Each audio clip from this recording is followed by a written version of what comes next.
again, everybody. Welcome to another episode of the Extra Time U.S. Men's Soccer Podcast. My name is Tim Greenberg. I'm here joined again with my brother, Ryan Greenberg. And Ryan, we got a pretty interesting topic that we had touched base on last week. You want to go ahead and tell everybody what it is? Just some changes to the VAR system. Like, I know they're not using it at the moment, but got some ideas that may not make it as frustrating for people, making it just solid black and white, where the VAR basically does everything. Throw some ideas in there, maybe make things a little easier and not get out of control, as we've seen in some of the games so far. Yeah, and I know that it is an interesting topic, obviously knowing that CONCACAF doesn't have video review at the moment. But before we go into any of the changes that we want to see, let's touch base a little bit on what VAR currently is, and how we sort of feel about it. So if you're not familiar, you're probably not watching sports at this point, but video review is this new ability for essentially a fourth official to sit, or I guess a fifth official to sit and sort of like watch the footage of the game slightly after it's happening and get a chance to relook at some plays, and help make the referees decide if there was a clear and obvious error in their refereeing, as well as, gauge offsides and the balls being out of bounds. We first saw it with like goal line technology, just letting us know if the ball was in the net or out of the net. Ryan, does that sound like an accurate representation of VAR?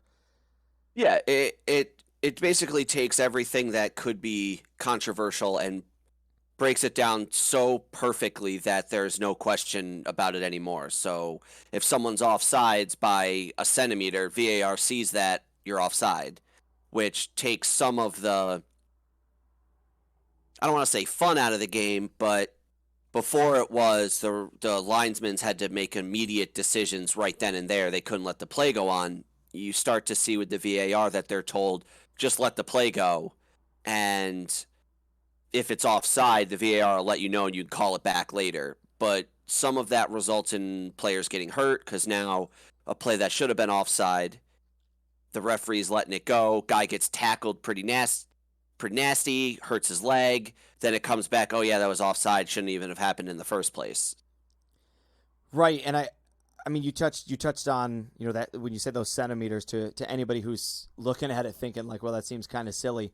Once you get VAR involved, you sort of have to play by VAR's rules, and you don't get to write in your rule book, well, we're going to use VAR for offsides as long as the offsides wasn't greater than 6 inches or 1 inch or 2 inches, right? Like VAR is going to tell you, was this person even the smallest amount ahead of the play?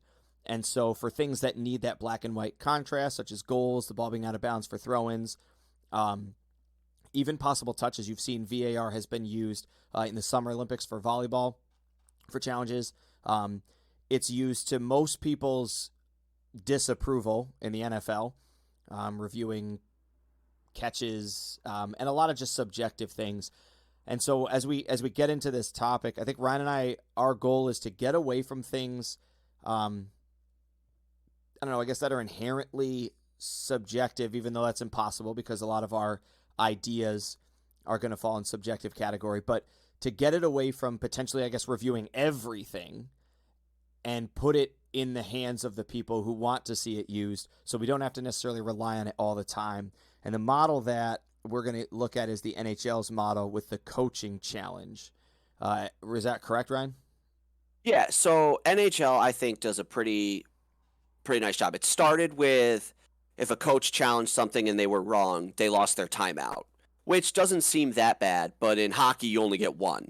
So it's a little important. They then have recently changed it to, if you call a challenge and you are wrong, you receive a bench minor, which is a 2-minute penalty. So your team goes on the penalty kill. So it takes away we can just kind of throw a flag at anything. Like football does it okay as well, where you get one challenge. If you get it right, you can keep going. If you get it wrong, you lose a timeout and you don't get any more for the rest of the game. Yeah, and sort of going into the hockey one, I know one of the good examples of that is like if you think there's goalie interference on a goal, you're essentially challenging to have the goal disallowed, But if you're wrong, not only does the goal stand, you're about to play on the penalty kill for 2 more minutes, which might mean you could have 2 goals scored on you at once. So the stakes are certainly high in those things. And because of that, the risk reward factor seems to balance it out, right? We don't see, coaches going, it's just a 2-minute penalty. Let's challenge this again. Yeah, I think he was offside. Let's challenge it. I think it was this. Let's challenge it. It puts a lot more, especially when you got guys on the bench that have tablets, that have the video technology. They're able to watch the plays too and give the coaches a good idea of, hey, I do think this is what's going on. I do think we need to challenge this and make that happen. So as we look at soccer and the ways that it's currently being used and the ways that they've talked about using it, how would you implement that? What was your idea for implementing that kind of VAR in soccer? So a key thing that I'll have to touch on before I get to that is in the NHL, if it is challenged, just like any review, there has to be conclusive evidence to overturn it, and that's in any sport. So you need to know if it's called a goal on the ice, there needs to be conclusive evidence to show it wasn't.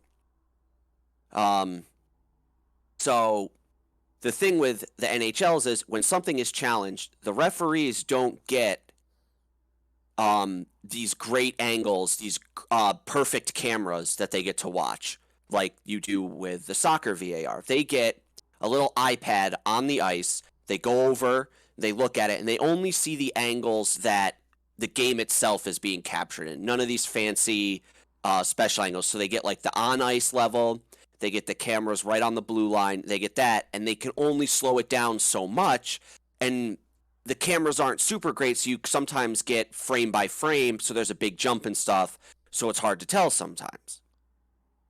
Right, because we can't have games getting re-refereed, right? That was the biggest concern people felt when VAR started to come on the scene was we can't have somebody refereeing the game after the game's already been refereed. Yeah, at that point, why even have a referee out there? Right. So the NHL has that, yes, the people at home might see this great camera angle that clearly shows that the referees got it wrong, but you have to remember that they might not get that camera angle on their little iPad, and it's also on an iPad, so it's on a small screen. So now if you bring that to soccer, give coaches the same ability, right? Every other sport has it, except soccer. Coaches can challenge things. Football has it, hockey has it, basketball has it, NFL has it, football has it. Why not soccer? Right. Why not soccer? So we throw that in there, and we allow coaches to challenge things. So now, let the VAR have a purpose, but to an extent. So say, I know there was the big one in the Panama, was it Panama? Costa Rica? The Costa Rica-U.S. game where a guy was believed to be offside, which resulted in Costa Rica scoring in the first, 4 minutes? I think so, yeah. So for that instance, Greg Berhalter decides, I want to challenge that. So he challenges it. Now it goes to the VAR. But instead of the super angles that have the lines drawn on the screen to say this guy's offside, this guy's not offside, let the referees watch the play based on just the cameras that are in the field themselves. They get to watch it they can go to that screen that they get where they cover themselves so players can't see it. That's fine. But then they just get these small windows of just the cameras that the stadium itself can show you. Nothing that the people at home can see. Nothing with the laser-guided lines drawn on to show exactly where the guy is. None of that. They look at it, they decide, yep, we were wrong, no, we weren't. If they were wrong, and they got the call wrong, the coach's challenge goes through, there's no problems. Easy enough. That's pretty simple. If they're right, and the coach's challenge is incorrect, there's a lot of different ways you could go here. You could, obviously, the other team gets the free kick from wherever, the play is blown dead. They're going to get the ball. But then you have to decide what's the downside here for the coach's challenge. So you could say you lose a sub, which is kind of big. I know they went from 3 to 5, but now if you had 5, you're down to 4. So you lose a sub. That's big. You could also give them one coach's challenge per half. You could do just one for the whole game. Or one for the game. But if you get it right, you get to keep it. Sure. Yeah, I think this is a big important question that what we're starting in is no matter what we use VAR for, what is going to be the consequence and how many of them they get. So like let's say coaches are given just one. I think it's a more simple solution, right? You get one the whole game. You get it right, you keep it, you get it wrong, that's it. And you don't necessarily have to have a consequence for the one that's wrong. It's wrong. But like let's say they got an unlimited number of them, right? You get the first one wrong, maybe you lose a sub. Another thing you could do is they could have set the designated spots on the field where if you get it wrong, the first one, the other team gets like a free kick from a specific spot that's, 30 yards out just off the left or right-hand side of the box, right? So they get like a spot kick from somewhere, or they win a corner kick, something like that, right? And then the second time you get it wrong, it moves in, and like the third challenge you blow, they get a penalty kick or something. I feel like the penalty kick's a little harsh because even hockey doesn't do that. Like, yeah, you get it wrong. It's just a 2-minute minor. Well, the third one you get wrong, you get a double bench minor, so you get a 4-minute penalty. Yeah, but even that's not a guaranteed. I know a penalty kick's not a guaranteed goal, but when you look at penalty kicks in soccer and penalties in the NHL, like a 20% power play, a 20% power play in the NHL is considered very good. That's 1 in every 5. Yeah, and like penalty kicks are normally like 75%, right? 80%. Yeah, but even if you gave them 1.5, so they get 1.5 now because. You have to think football, soccer, or hockey are 60-minute games. They get 1. Soccer's 90 minutes, little more because you get the stoppage time. Yeah, I could see 1 per half. 1 per half. So every 45 minutes, you get 1.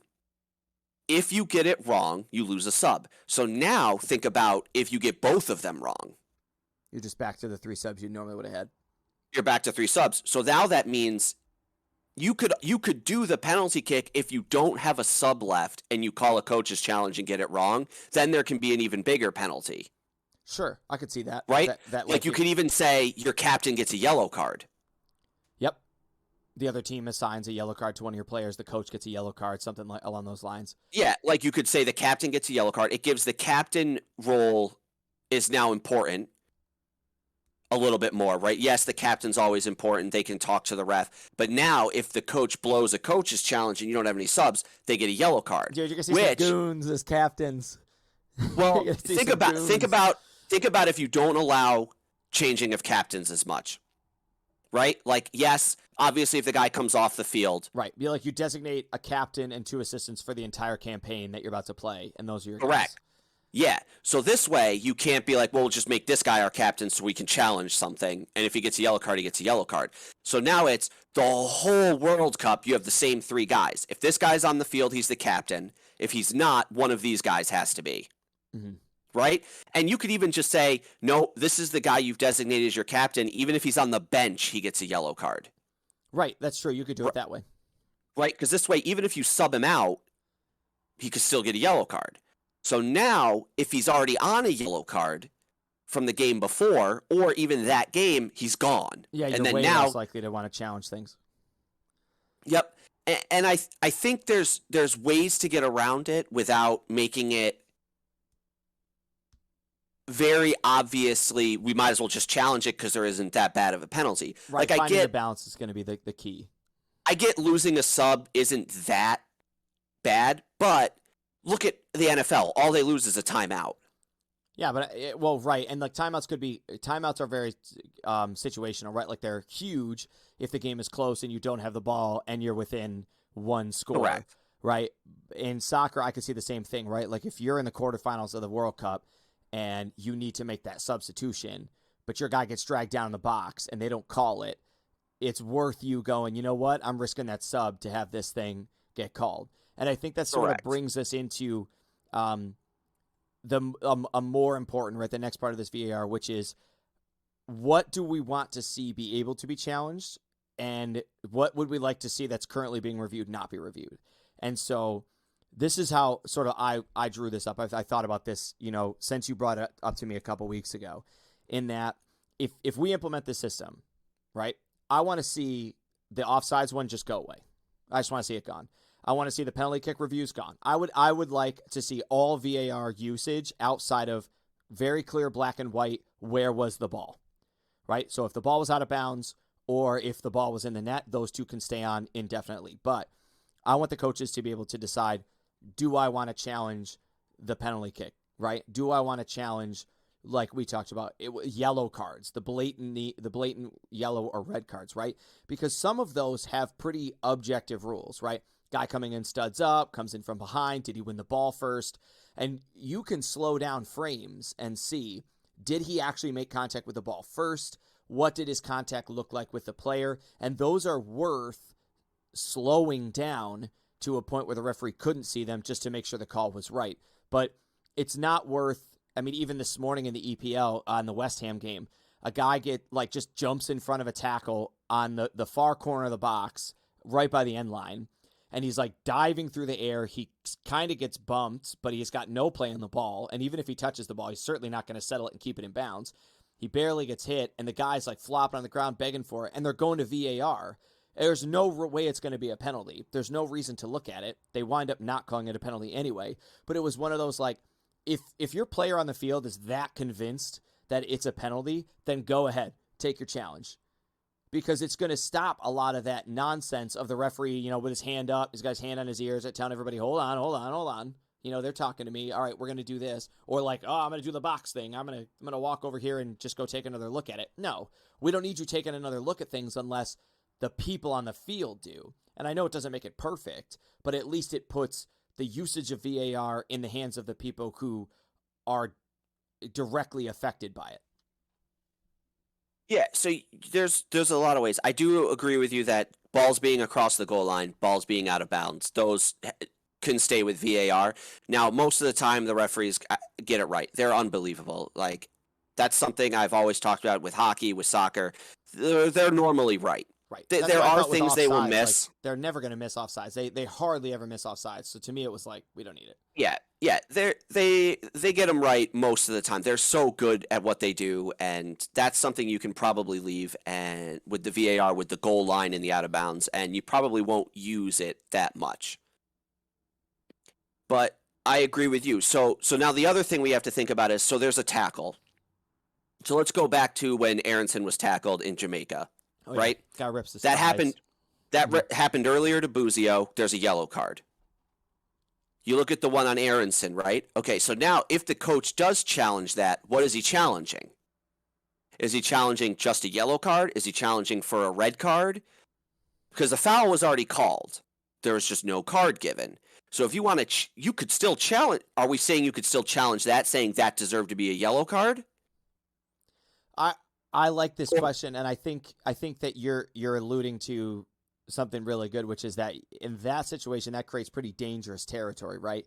That you're arguing as a coach, I believe the rules state this man should have gotten a card for this tackle, as opposed to the actual just rule of the game. Whereas, let's say Aronson gets tackled and he doesn't blow his whistle, to be like, hey, but the problem with that also is soccer's so fast paced that, like, how do you go and challenge fouls?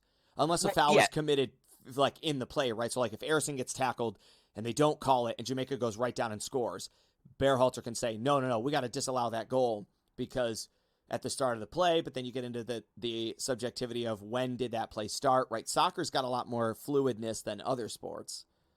Yeah, but I mean, you could see it in the NHL. I remember a goal got overturned for offside, but the team spent 2.5 minutes in the offensive zone before they scored, right? So that's a long time they spend in the offensive zone. They finally score, and then the coach on the other team calls a coach's challenge. They go back almost 3 minutes on the clock and realize, yep, when they entered that zone, they were offside. So they have to reset the clock. There was like 2 minutes and like 41 seconds or something back, and then they take a face-off outside the zone. The goal doesn't count. And statistically, you'd say that's an outlier, right? Yeah, to statistically say that there. So, and I'm sure there'll be outliers in soccer. When's the last time you really saw someone get tackled bad, or not even bad, get tackled, the referee doesn't call a foul, and the team goes right down and scores? That's true. Well, like, you could also implement other systems, right? Where, so like if Aronson gets ripped, right, and the referee doesn't call the foul, you have the ability to have Berhalter like challenge right there on the spot. Because all you need to do is have him tell the fourth official. Yep, and the fourth official goes, blow it dead. They blow it dead. Well, don't even blow it dead. You don't have to blow it dead. You can do what VAR has done. Keep letting the play go, and then if for some reason they find out the challenge was right, just then blow it dead. Because if he's wrong, say we're doing the you lose a sub, right? If he's wrong, you don't even need to stop the game, right? Game keeps going. You assess them their sub penalty, and the game continues as if nothing ever happened. Right. But you could also have the option of you blow the game immediately goes dead, right? It's kind of like the other team kicking the ball out of bounds when you have a player down, right? The referee calls the play dead. They're like, that's a foul. He's challenging that was a foul. The referee goes back. He looks at it. If it's not a foul, the other team gets a free kick from wherever they were with the ball, right? Because for the most part, you're not really going to be able to take too much advantage of that, right? Like professional fouls already stop teams that are on odd man breaks. Then you got to think like, what if they make a tackle in our defensive zone, strip the ball, and they're in the box about to take a shot? So now if we get it wrong, do they get a penalty kick, or do they just go outside the box with a free kick? Right. And I thought about those like very specific opportunities. So you do get the luxury of it being kind of like a play on. Right? So Aronson gets tackled. The referee enters play on mode, right? Because he gets tackled. Berhalter says, I want to challenge that. That's a foul. The referee goes play on, lets the play go to a point where it hits its natural dead spot, right? Kind of like at the end of games and in stoppage time, there isn't really a set time, right? So like Aronson gets tackled. Jamaica starts to attack with it. The referee's like, okay, I'm going to let him finish this in case they get a shot. Jamaica hits a shot. It sails into the crowd. He looks over at the fourth official and says, all right, we got a challenge on it. Same thing I think could happen if one of your guys gets taken down just outside your box and the guy just immediately rips it and it goes in the back of the net. You still have that ability to say, hey, I want to review that thing that just happened, right? I believe this. I don't know if we go down the route of saying I think that should have been yellow or red cards, but I do think you should still have the ability to say, I want the referee to take another look at that, right? He calls the foul on Aronson. He gives you a free kick, and the captain's appealing for a yellow card. And the coaches look at each other, and they're looking at their information. They're like, yeah, I mean, he came studs up through the back of his thigh. I mean, he didn't in this play, but studs up through the back of his calf. That to me was a yellow card, especially given that it happened to Buzio and he got it, and then they challenged that. And they don't necessarily say, I'm challenging for a yellow card or for a card. They might just say, I want you to look at that foul again. And maybe make them watch it in real time. Don't let them slow it down. Just watch the tackle again from the camera in real time. How do you determine if the coach's challenge is correct then? What do you? There's got to be something they're looking for. So the tackle, okay, Berhalter can't just say, "I want you to look at that again," because that doesn't. You're right. Yeah, you're right. So he would have to wind say, up with no way to determine So he has to say, purpose. He has to say, I'm challenging it, but he's got to have a reason. He has to say, I'm challenging it because I believe it should be a yellow card. Because if he says red card and they say, well, no, you're wrong, it should just be a yellow card, does he win the challenge or does he lose it? Right. I think we could stick to, I know when you and I first talked about this, we looked at the headquarters in Toronto for the NHL. I think all of those things could just be just have a general policy of being reviewed after games. And so the coaches just have to stick to the objective rules, right? You call the foul, I don't have to challenge it. You didn't call a foul, I'm going to challenge it. All of the cards that happen in the game happen, and they can be reviewed later on. And maybe not just random games, but especially the big ones.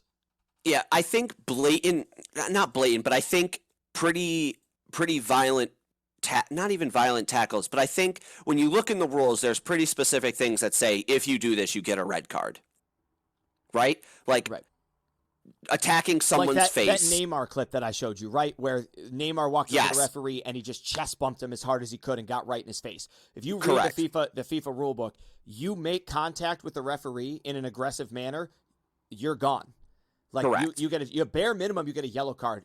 Most of the time you get a red card. Yeah. That to me would have been an opportunity for the opposing team, their coach, to lose his mind and challenge and say and pull the rules out. So I'm challenging based on this rule. He did this thing, he should get it, and then have Neymar get ejected. Yeah, so then you go back to the US-Mexico game, right? When Aronson is grabbed by the Mexico player by the face. Yep. Right? Now, yes, you can watch it again and realize Aronson gets up, he's got no marks on his face. So was it really that bad? Probably not. But the rule states any aggressive manner towards another player's face is a red card. Yeah, or head. Yep, any targeting Or of the head. head, and it's across all sports now, right? You target a player's Yeah. head, you're getting a big problem. Right? So that right there should be something that's allowed to be challenged. So then we can go way back to Zinedine Zidane's headbutt, right? If the referees don't see that, but the coach does, that should be allowed to be challenged. I get that. That's not fair. It's not even that it's not fair. I get that no one saw it happen, so should he get in trouble for it? But yes, right? Like that right there states that's a red card. Right, and I think as long as you're attempting to stay within the grounds of the actual rules, right? So if every challenge you create at first, and maybe only start with like one challenge, right? Or like one set of things they can challenge, right? So maybe you can only challenge offsides because it's black and white. We see how it goes. Then we work into challenging other things because you're right. That event happened, right? Zinedine Zidane headbutt that guy.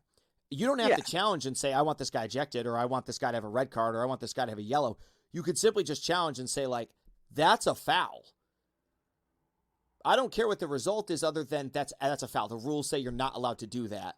So call the foul. Maybe the referee doesn't have to turn around and eject him. The referee doesn't have to turn around and give him a yellow card, but the referee does have to say, let me look at that. Yep, he did it. Here's a foul. Here, a free kick is being rewarded.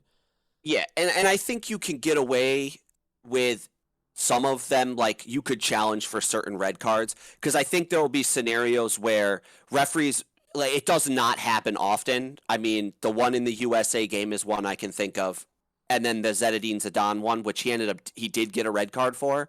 But like other than that, if you're Luis Suarez, you've bit about 9 players in your career. But he has. But I'm just saying, there's another example. But like the Neymar one, the US one with Aronson there are the only two that really come to mind that referees missed that should have been red cards, right? So, in all honesty, there's not that many. So I feel like being able to challenge just straight red cards. Do you think you should be able to challenge handballs, given how sort of vague that rule is?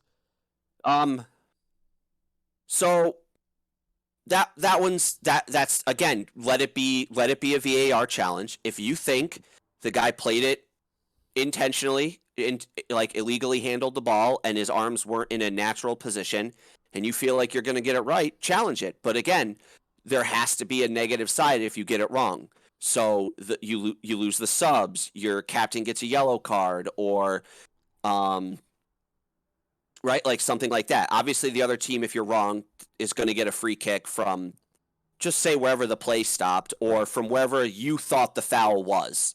Mm-hmm. Right. So even if it's at half field, right? So you think something happened at half field, they can find the spot because they're going to be watching it. Correct. So they just go wherever you thought the foul was. If you were wrong, they'll just get the ball there. Right. Or like we had talked about earlier, if you're already abiding by the sort of play on tactic, right?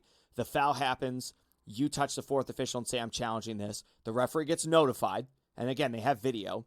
So they just flick a switch. It makes a marker in their tape. The referee lets it play on. As soon as he feels like the play has been come to a comfortable close, they cut it and they review it, because then you don't have to worry about necessarily even turning the ball over. But you also don't interrupt the play that's happening. And I know that. But so on that topic, that's perfect, because VAR has a fifth official, correct? They've got a guy. Yeah, they have the fourth official, and then they have somebody who's responsible for VAR. Okay, so all you have to do is you don't even need to stop play, ever. You have the coaches go to the fourth official, say, we're challenging this, we believe it's this. And the fourth official tells the VAR guys that. The VAR guys look at the cameras, but they can only look at them based on the cameras on the field, right? Don't give them the fancy technology. Oh, just give them totally right. And then if they figure out, then they can notify the referee, hey, and then we got challenged. So the referee will hear it. The referee will hear the fourth official tell the VAR guy, hey, look at this for this. So the referee's already going to know something's being challenged. And he'll be ready. And then if VAR goes, yep, they're right, blow it dead, the referee can just blow his whistle, do the box symbol with his hands to say, VAR looked at a challenge. I got something wrong. We're going to go take care of this. And then they just go take care of it, and play never has to stop. If the coach gets it wrong, the VAR tells the fourth official. The fourth official looks at the coach and says, sorry, your challenge was deemed incorrect. You lost your challenge. You now have 4 subs, or you now have 3 subs, or the next stoppage, your captain's getting a yellow card, right? Because you don't even need to give the yellow card right away. Right. Because that happens all the time. There's play-ons where the referee will go back later and give a guy a yellow card. So all of a sudden, play ends, the referee just finds the captain of the team, says, hey, sorry, your coach challenged something, you're getting a yellow card. And he writes him in the book, gives him a yellow. Right, and I think the reason that this is so brilliant, and I really was excited to have this discussion is, we can see how this topic has unfolded as we've talked about it. We both came into this with something we like, we talk about it, it's changed, and I do think that soccer has the capability to have a system that really flawlessly uninterrupts the game, right? Because like you had just said, the game is just constantly ebbing and flowing no matter what. So if the referee just sort of knows it's going to be there and we are in this play-on situation and VAR rules nothing, then nothing happens. We just keep going. Yep. Go ahead. No, I was going to say, like, I know that people get upset with VAR, and I don't see a world outside of never reviewing plays and only reviewing black and white issues where VAR is not going to make people miserable. So my goal with this was at least make the miserableness in the hands of the people who are controlling it, because I don't know, and we're not going to know the statistics on how many of the VARs that were penalties or penalty kicks being retaken or whatever, like how many of those coaches would have challenged in the first place. Right? Like, so, and that's what I want to get away from is players going, like, we've watched games and been like, oh man, we scored that goal, like that was sweet. And then they're like, the play is under video review. And you're like, no, my gosh, like why? And then they show you some really random reason to do it that nobody would have decided to challenge of themselves because the coaches didn't even know it existed. And now you're having your goal taken back. Like, don't put it, the referees are getting, you're mad at the referee because the referee created that feel bad moment. If the referee rules the play one way, you're already mad at the referee. Now you get the ability to challenge him. Worst case scenario, you're still mad at the referee, but at least the play happened. In these other scenarios, the play is being overturned. Like it happened. The referee decided, I want to take another look at that. Re-refed his own game, and now people are like, what in the world? Like, I would like to see that come from the players and the coaches. And the best part with doing it with a fifth official is he's not really re-reffing because it's a completely different ref. So soccer has that ability to not stop play. Another player, yeah. Right, like soccer clock's always moving, which is unique to that. So, with the VAR, even if for some reason something happened a minute and a half ago and you're finally getting a chance to correct it, you don't even have to reset the timer. You just can say, "Oh, we'll add a minute on to the extra stoppage time." We're just going to add this to stoppage time, yeah. So I think that's nice, and then giving a different perspective. So hockey, you have a linesman that looks at it and goes, "No, that was offside," or "It wasn't offside," and then it turns out maybe it was, so the coach challenged it. That other linesman gets to come over and watch the camera angles on an iPad with the other guy and say, hey, I know you think this is offside, but look what I see here. Maybe I see something different than you did. Right, and collaboration's always going to be better.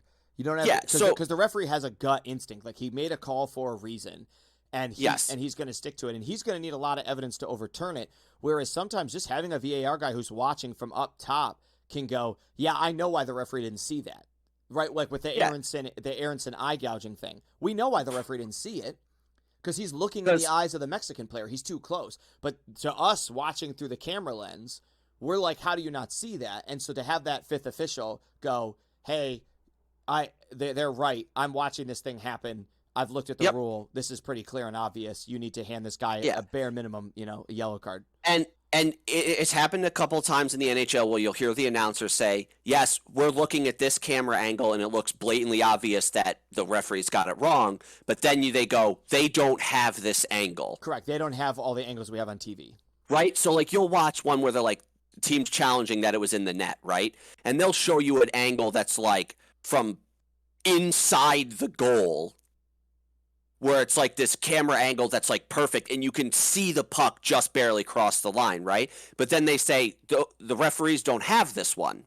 Right, they've got the top have down any position on the ice where they're going to be able to stare at the goal line from inside the net.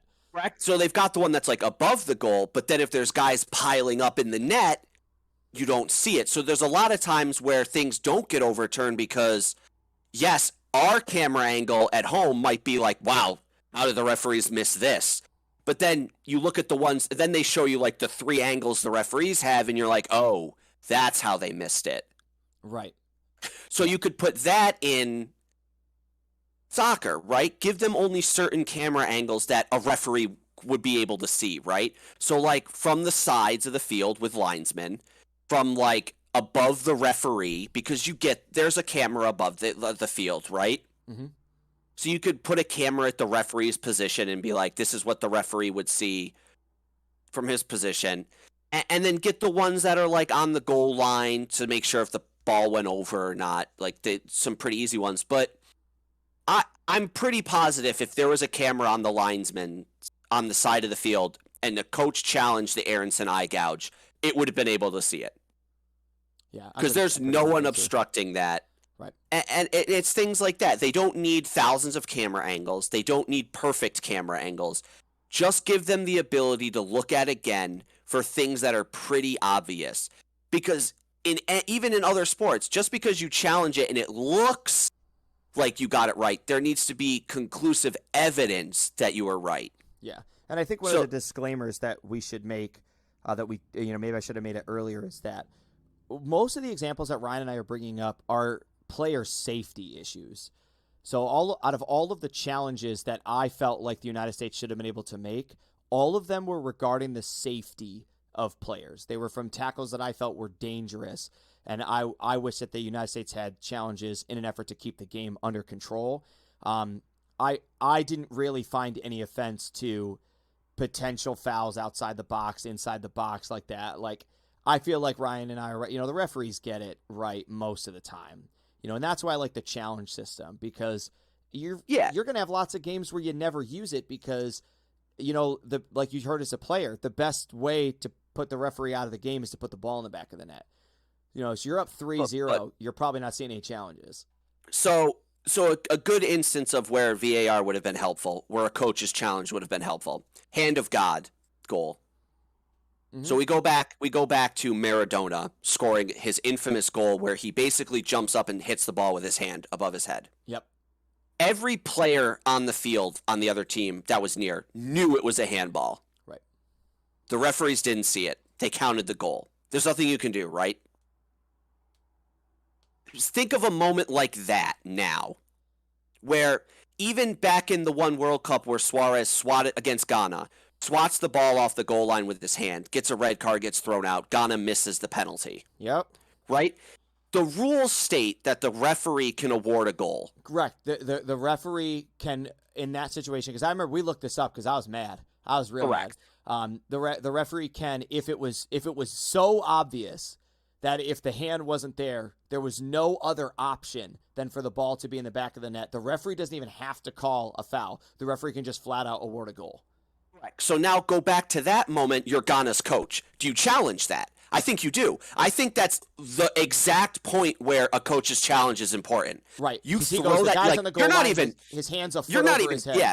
You're not even challenging the red card. You're like, no, I'm challenging the fact that you're giving my team a penalty kick and not giving us a goal. Right, because a penalty kick is missable. Right, and you're saying there wasn't a definite chance that ball went in the net, which for most handballs, like the one for the United States against Germany, we're in like the quarterfinals the one time.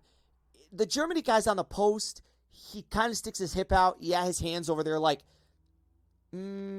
maybe, because that's already a situation where, like, sure, if his hand's not there, the ball's in the net, but we're not convinced his hand's not allowed to be there, so we have to give a penalty kick instead. Do they even call the penalty kick? They don't. But yeah, I agree. I think it's got to be situations like that. So yeah, so there's always going to be, and you're right. Coaches aren't going to challenge little things that they might not even know. Like, I'm not even sure of like something to say, like if a guy's off the field standing here and then plays the ball about, from like, Jamaica's second goal.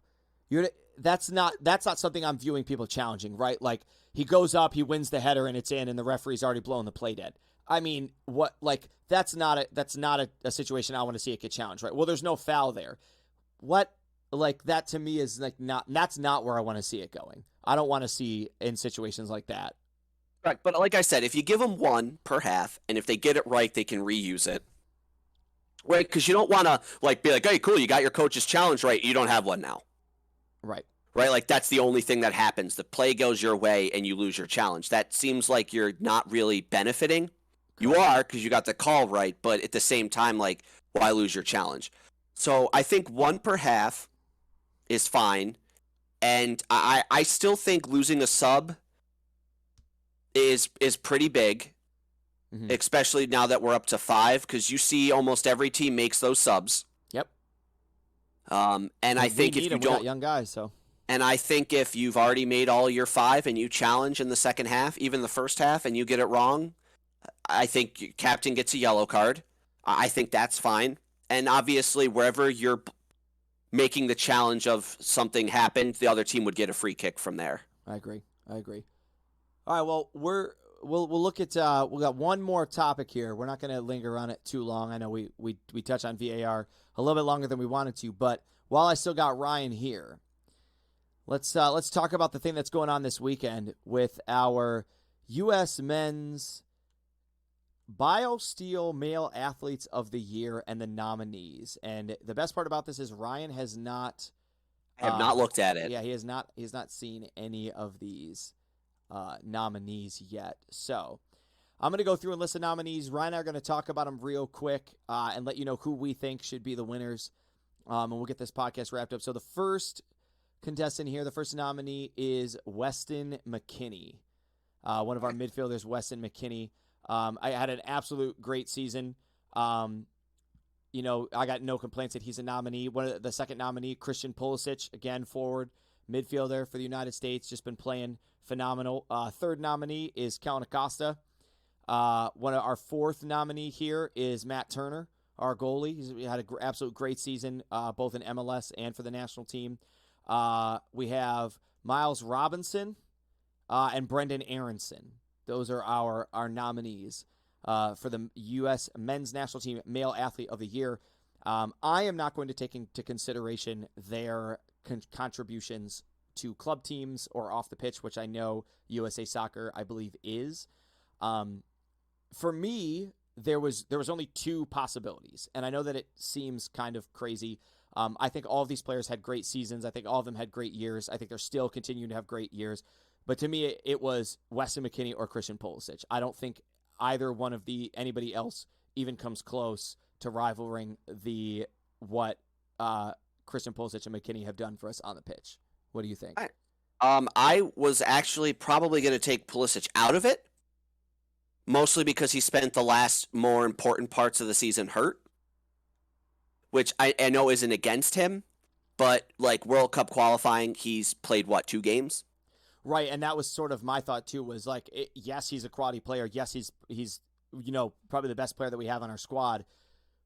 But if you don't judge him right, and so now you're saying, well, we're only going to include part of his season. So if we only include part of his season, why don't we just go through and cut and copy all of the bad games all these other players had and say like, well, whose best of the best games are we going to rate this on? So for me, it'd be 3 guys I'd be torn between. So Wesley McKinney would be one. Matt Turner would be the other one, and Miles Robinson. And the reason I say Miles Robinson is because he has bailed out the defense probably just as much, if not a little less, than Walker Zimmerman has.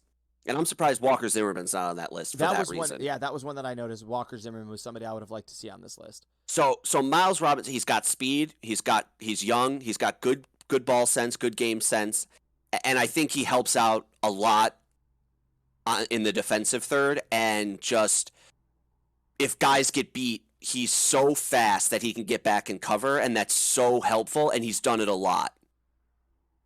I like Matt Turner because for a stretch in there, he hadn't allowed a goal in. I think there was like 10 games. It's an outrageous number of games. Going in, like, part of the Gold Cup, he allowed, like, 1 goal throughout the whole Gold Cup, which is unbelievable.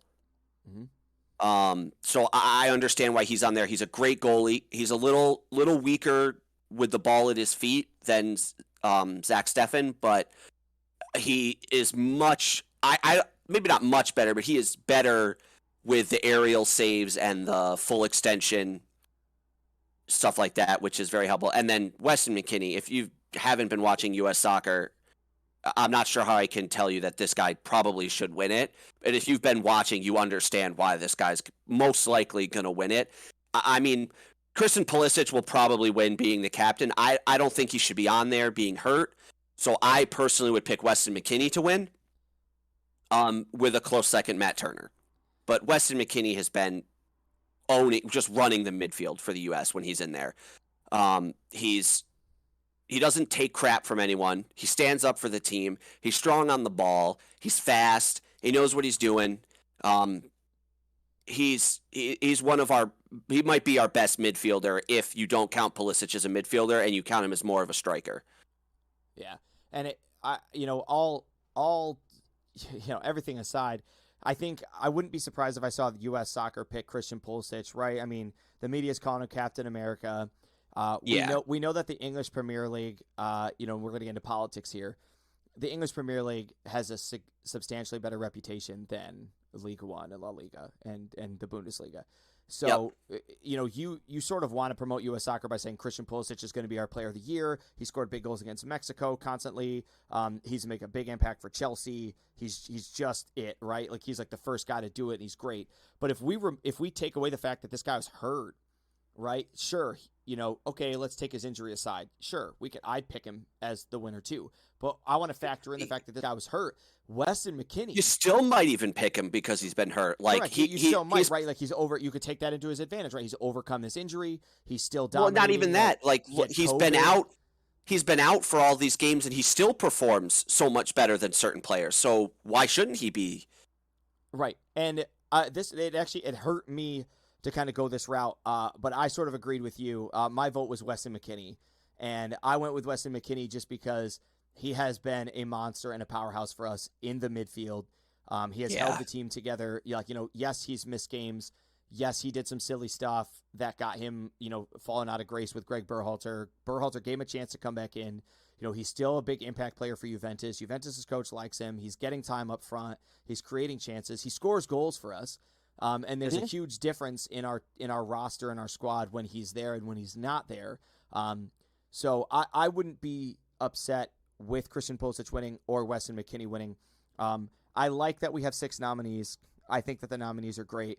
I just don't quite think the U.S. squad has the depth that any of these other players really have a shot. But that being said, I honestly didn't think it would be as close as this. Like the fact that we have 2 players that I think you could argue 3. I think Matt Turner rightfully deserves to be up there too. I know it's hard for people to look at goalies and say, well, I mean, he made 4 saves and he had 5 shutouts. It's like, okay, sure, you're right. He didn't have a whole lot of action and Christian Pulisic scoring the goals and stuff. But at the same time, saves are hard to come by in soccer. And if you have one game where you make 5 or 6 saves and they're quality saves, you could have very well. I mean, that's kind of like scoring 4 goals.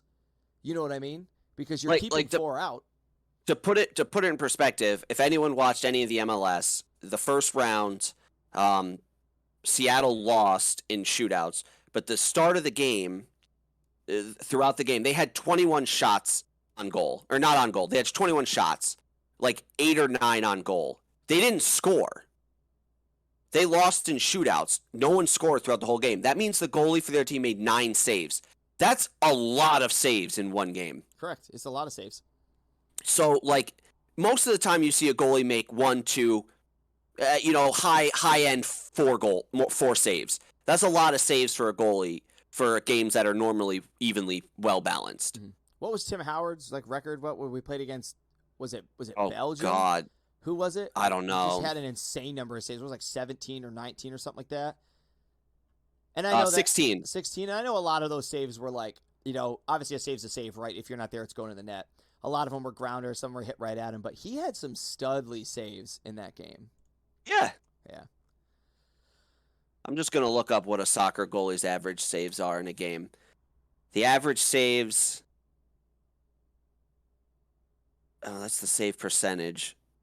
I don't want the save percentage. Yeah, I don't know. I'd have to believe it's got to be somewhere between 4 and 8, right? Yeah. It is just it's one of those weird things, right? Like in hockey, the shots to saves basically equals goals, right? Shots minus saves equals Yeah, goals unless you're at the post. the highest saves per game on average, but this is college, was 5.92 for a D1 soccer goalie. I'd have to believe it's got to Average, be close, right? It's got to be close to that. average, yeah, There's EPL games where like the goalie has 0 saves and his team wins 2-0 because the other team just yes, doesn't hit the frame, you know. yep. But all right, well, that's going to wrap it up for us here. I appreciate you guys tuning in and listening. Hopefully, you guys either loved our VAR conversation or hated it. Either way, leave some comments. Let us know what you think. Let us know any ideas that you have for VAR. You know, we're trying to bring this discussion to a bigger level. We're trying to get more subs, you know, just be able to engage with this community and get everybody there.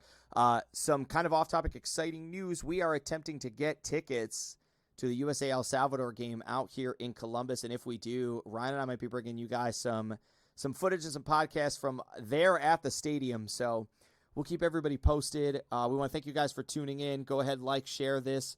If you're on Make YouTube, sure you tune in this weekend. That's right. Tune in this weekend. Ryan, what's going on this weekend? The men have their friendly against Bosnia-Herzegovina on Saturday, I believe, the 18th. That's right. You can go ahead and check out last week's podcast where Ryan and I break down the roster that we wanted to see, some of our depth charts, stuff like that.